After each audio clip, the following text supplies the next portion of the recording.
วันนี้เราอยู่ในDeath Dream Place นะทุกคนตอนนี้เราจะเป้าหมายของเราคือ1,350 ดาวบอกเลยว่ามันดูเหมือนจะง่ายแต่มันก็ไม่ง่าย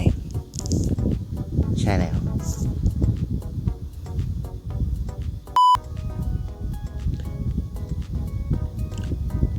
โอเคทุกคน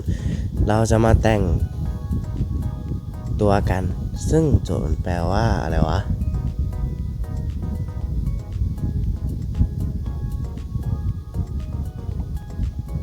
แปลว่าอะไรไม่รู้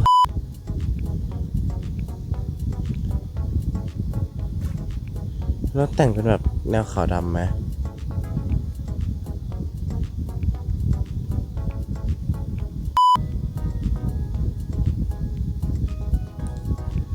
จะแต่งมั่วๆตามที่อยากแต่งแล้วกันคิดโจทย์ไม่ออกอะ Only they can hurt my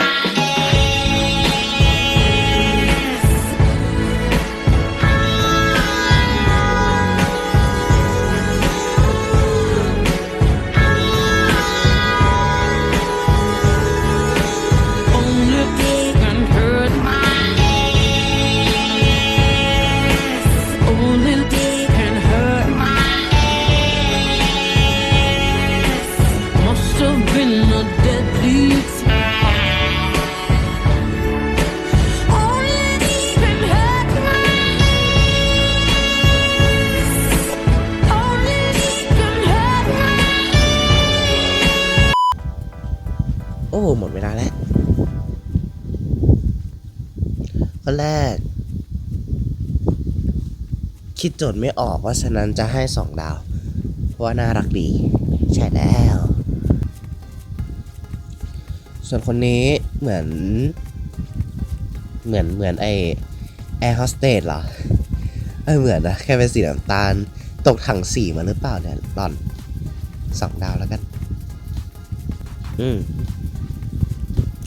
ส่วนคนนี้น่าจะแต่งไม่ทันแต่แบบก็ดูดีนะหมวกกับทรงผมมันเข้ากันอะแต่ไม่รู้โจทย์คืออะไรก็2 ดาวแล้วกัน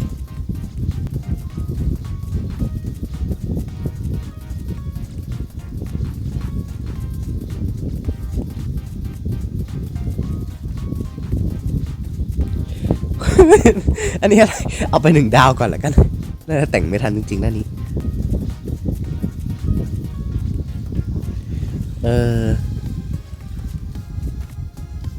นี่สุดคนนี้สวยที่สุด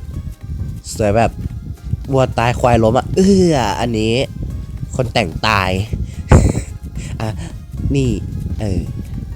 อะไรไม่รู้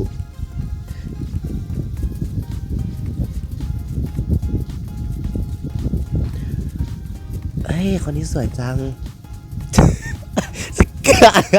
ถ้าลมเมื่อกี้คืออะไรวะไม่ชอบเอาไป3อันนี้ไม่เข้าใจโจทย์แล้วก็ไม่เข้าใจคอนเซปต์ว่าพี่เขาแต่งอะไรทุกคนไดโนเสาร์แต่งเป็นไดโนเสาร์แล้วพี่ครับเอาไป2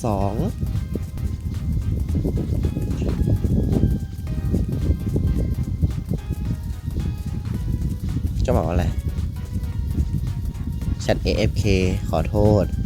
ไม่มีรางวัลสำหรับคน AFK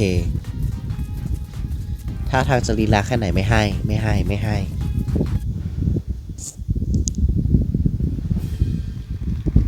รู้เชื่อเลยว่าเสียง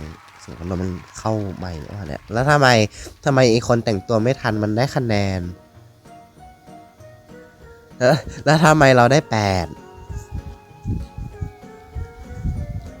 ต้องขึ้นโหนกระแสละอีครับทำไมวันนี้เขาใส่เยอะเรารู้สึกว่ามันซ้ำซากเกินไปนะเราเปลี่ยนแนวดีกว่าเราเป็นอะไรดี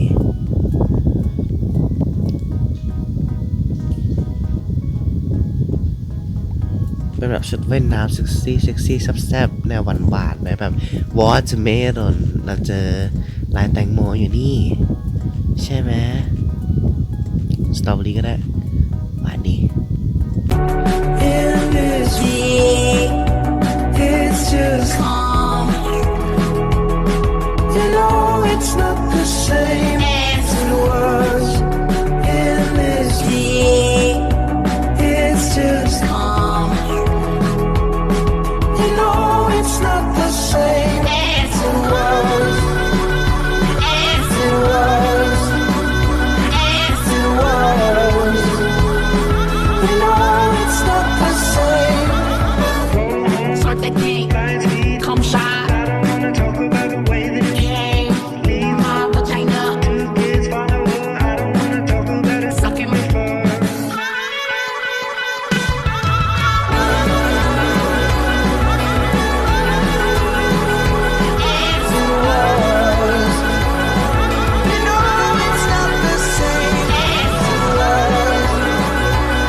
นนี้เป็นไรเนี่ยอันนี้ก๊อปหรือเปล่าให้สองพอมันก๊อป อันนี้คือของขวัญคริสต์มาสเหรอจ๊ะสตรอเบอรี่เขาบอกดีเซอร์ไม่ใช่ฟู้ดอะไรอ่ะเล่นท่า28ด้วยเอาไป1 ดาวพอเลยส่วนคนนี้ฟักทองเหรอจ๊ะคนนี้เป็นฟักทองหรือเปล่าฟักทองหมุนฟักทองหมุนฟักทองตริวฟักทองตริว ฟักทองตริว เอ้าว่าแต่ดูหรือให้คะแนนเลยขอโทษอันนี้คือแต่งเป็นอะไรอ่ะวิปครีมเหรอวิปปิ้งครีมใส่นะ2ครีมมันเป็นเค้กหรือเปล่าเค้กมั้งเค้กไหมตอบทีเค้กไหม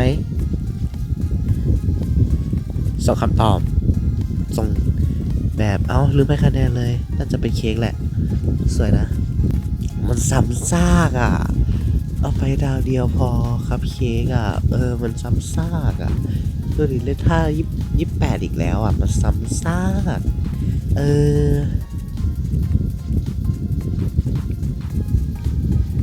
ต่อไปเราแล้วปะมาคนสุดท้ายสุดถึงจะหวานไม่มากแต่ก็พอที่จะตัดขาพี่ได้เอาเลื่อยไปปาดเลยอ่ะ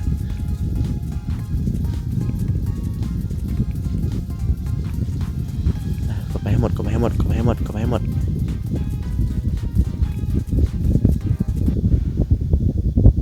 ังหวะนี้เรต้องไม่ติดอันดับ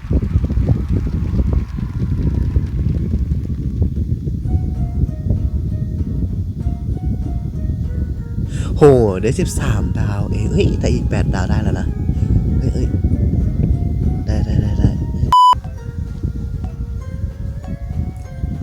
โอเคทุกคนแล้วโจทย์ก็คือ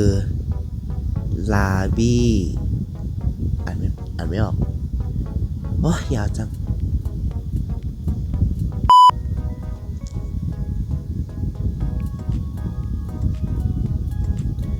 ลืมเป็นชุดมันมีลายที่มันแบบสับสนงงงวยไหม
走很之前。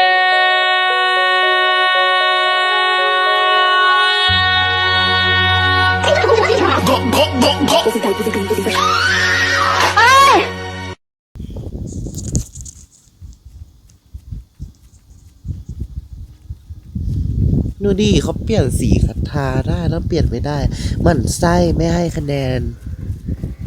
เอาไปดาวเดียวพอ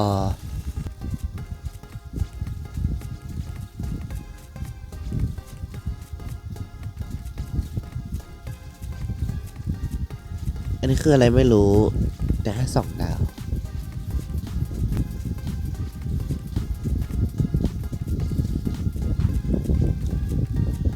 อันนี้สวยดี2 ดาวคนนี้แต่งเหมือนเราเลยแค่มีหูแมวเล่นท่า28อีกแล้วเอา2กันดูดิมันไม่เปลี่ยนสีอ่ะโอ้เกลียดว่ะเกลียดอ่ะกดท่าอะไรกัน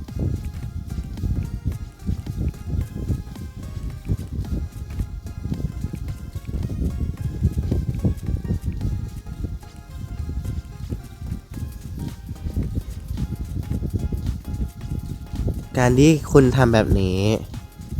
คุณจะทำให้ผมกดดิสไลค์กดอยู่แล้วนี่หว่าเกมนี้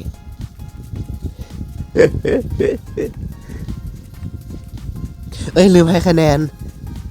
โอ้ขอโทษขอโทษ เฮ้ยปั่นดีกว่า ปั่นดีกว่า อะไรเนี่ยพูดอะไรคนพม่างง เอาไป5แล้วกันปั่นดี